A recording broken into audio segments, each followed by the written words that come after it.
Okay.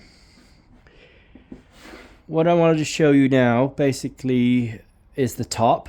I'm really pleased with the top myself. I'm happy with it.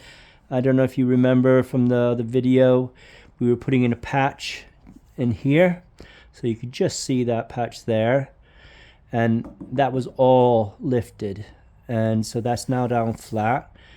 And like I say, I've kind of gone ahead and colored it. What I did is literally just put some wax over it just to see what color it was going to be. So I've colored this area in, and I've put a patch in here. That's new, and a few pieces along there. So I've colored that in, and like I said, I went ahead and waxed it and put a little bit of polish on it because I just wanted to see what the color was, what I was aiming at, basically. And over here, and a little bit of cross banding along here, so that's done. And so as I did the top and waxed that, I started cleaning down the sides. Earlier today I patched in this cross banding here. I think there was about 5 pieces of banding of veneer fitted in there. So I've got that in, and it has come out quite well. It's a very similar color to the original, and that's using old veneers, and that's the beauty of that. If you basically, you do not throw anything away, any piece of furniture, drawers, whatever, you just save everything, and because you can reuse old veneers and put them on something like this, and it just saves a ton of work, especially in the coloring, and it looks original, so which is, I'm really pleased with. I have lightened it slightly. I've kept it dark at the bottom as much as possible because I just wanted to gently remove some of it because it was just a little bit too dark.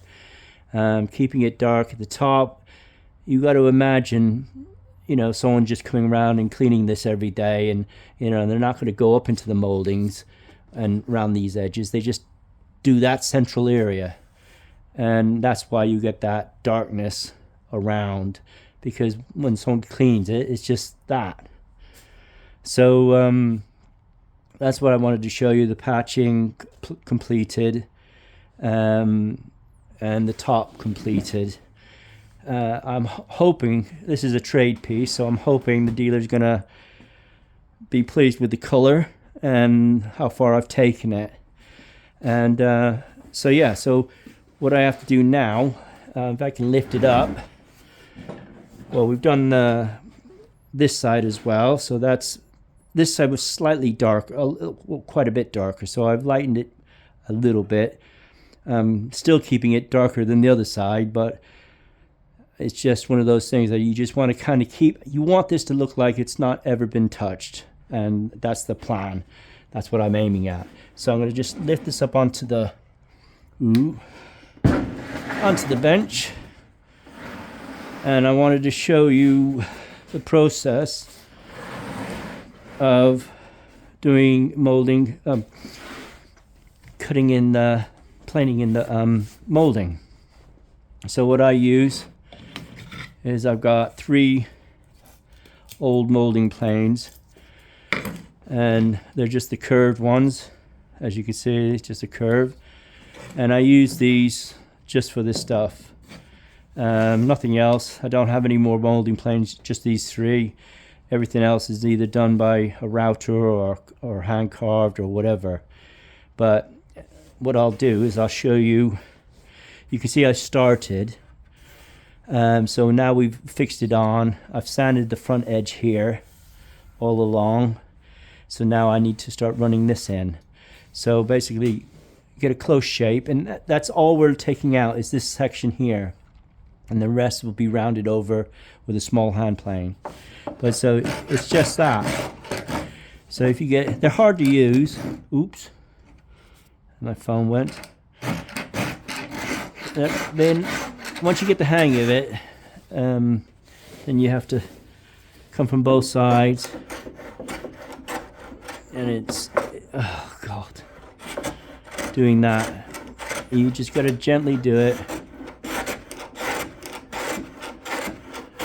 and get down as far as you can. Then you have to push in the, you get my hammer, you just give it a little tap.